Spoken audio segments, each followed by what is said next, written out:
Assalamualaikum guys! Paggising ko nga ngayong umaga is agad ko na inilabas yung lulutuin natin na chicken creamer ni Iman. Este paborito pala na ulam ni Iman. Since matigas pa yung chicken natin ay lumabas muna ako para magmuni-muni at pagmasdan ang mga paligid natin. Pag mga ganitong panahon talaga guys, parang tinatamad pa talaga akong gumising, parang mas masarap pang matulog. Kaya lang, since may trabaho tayo at may pasok naman si Iman, kailangan na talaga nating bumangon. Kaya tamang coffee na lang talaga tayo guys, para sumarap yung umaga natin. Sa coffee na lang tayo kumakapit.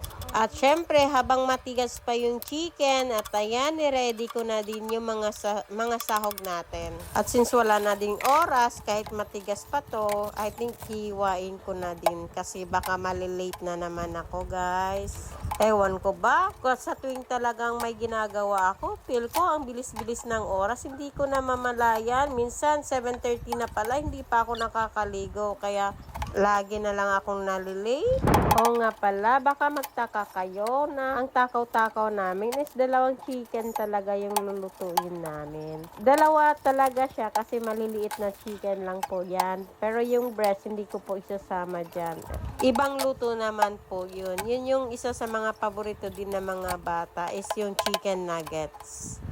At saka, kaya pala siya dalawa talagang niluluto ko ngayong araw is bukod sa babaonin namin ni Iman is niluluto ko na din siya para hanggang sa gabi na. So pagdating namin from work at iinitin na lang kung may matitira. At ayan, after ko ngang hinugasan ay agad ko nang nilagyan ng asin, paminta, at saka syempre yung magic sarap. Bago i-mekos-mekos para at least ma-absorb yung mga lasa. At sensya na pala guys kung may mga marinig kayong kumakahol.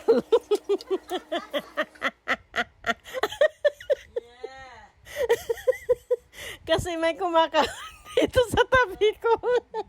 At hindi ko na pala napakita sa inyo. Yung used oil lang naman yung ginamit ko. Nilagyan ko lang ng kokonteng margarine. Alam ko iba sa inyo is madalas na nakikita tong ganitong lutong serye ko. Kasi lagi-lagi ko na rin to talagang niluluto. Paano ba naman? Ito lang talaga kasi yung mga paborito ng mga bata. Lalong-lalo na talaga si Iman. Kahit nagsasawa naman ako, wala na akong magagawa doon. Kaya kung ano na lang gusto nila, yun na lang, no choice. Minsan kasi, pag nagluluto ako ng gusto ko, madalas naman is ayaw nila. Kaya yun, nasasayang lang yung pagkain. Tulad nitong pansit, sayang lang natatapon kadami-dami. Ang tagal na kasi sa rep. Last week lang pala sa rep. Nakakapanghinayang kasi karami-rami. Nag-effort ka nagluto, wala palang kakain. Then, after nga natin na prito lahat yung chicken, nandito na naman tayo. Nagpainit na naman ako ng oil. At gamit pa rin yung used oil na pinamprito ng chicken kanina.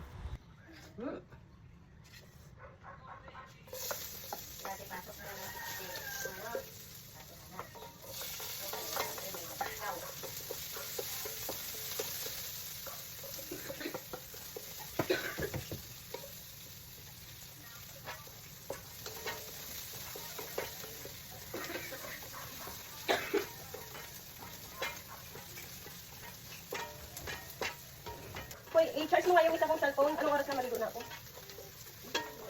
Yung isa kong cellphone na nandun sa bed. Isa kong cellphone. Marunong naman yun. Parang sa baso. Ay, hindi ka na magbibita, no?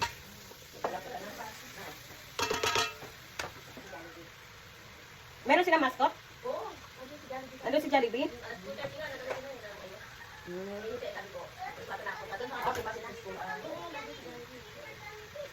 Ano picture? Sayang nga sabi ko, sana may picture sila. Picture doon. Sabi ko, makakuro na lang po kasi hindi pa yung mga bata na kaya hindi daw. Hindi ako, dati ko picture sila. Nag-picture daw sila. Nag-picture kayo ni Jollibee. Baka doon sa sa gulo. Bang iseptag na mabuha kay Jollibee. Doon nga sa bed na, inigaan ko na.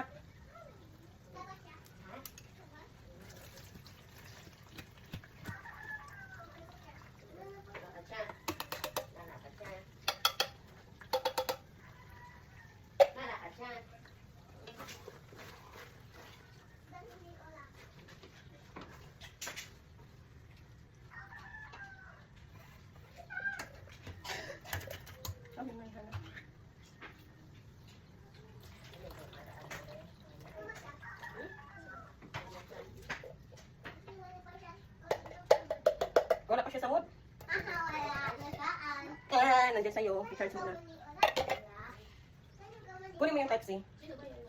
Nabigay mo, may ano itong charge ko. Kunin mo yung charge sa taas. Kunin mo doon. Or dyan sa bag ko meron. Yan na yata ate bag ko tayo. Kunin mo na yung ano, yung kanino lang yun. Oo nga. Kunin mo doon. Ano yung mamaya mag-aaral pa to? Inaisip ko kasi baka mag-ihi pa iman. Mamaya na lang yung makalala. Mag-ihi iman. Hmm. Kaya di ko pa pagbabaon. Kasi minsan bigla-bigla ihi siya. Hindi labi. Makaihi akwan. Ah, Makaihi. Kasi usus na. Wala eh.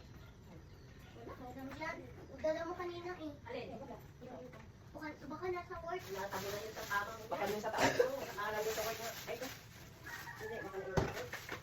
Yung guide na. Wala dito. Tingnan mo doon sa taas. Work. Wala dun sa taas. Nasa Type-C na sa taas. Anong oras na?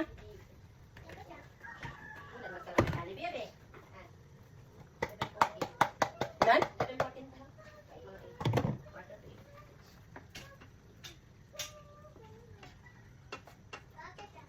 Matagal yung gabi. Alas 6, madilim-dilim pa. Mahaba yung ano. Ano, sis, basahan nga ba yan? Mga nakaplante? Oo. Lalaban pa yan o hindi na? Hindi na. Pinagpipili ko yan. Wala na masusuot yan? Wala. Ano yan? Magkano yung ganito mo, sis? Alin? Depende. Wala man. Ano na kasi ah? Wala man. Ano kay ate? Tanongin mo si ate. Tayo maganda. Anong kulay yun? Type-C ba? Ha? Wala kang charger Type-C?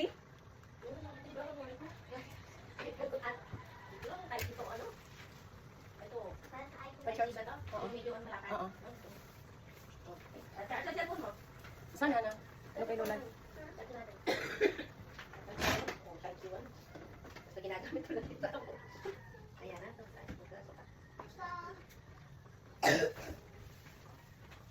Tapos ka na kaya, hindi. Ano ka naligo? Ligo ba ito o ilamos na? Maligo na lang. Sabay ko na siya. Nagkaroon may salamin kayo sa Pasamad pala ako dito sis. Ay, doon ba? Ha? Iha na. Yung Ayan mo, ganawa na yan. Yaw na yun, nasa niya.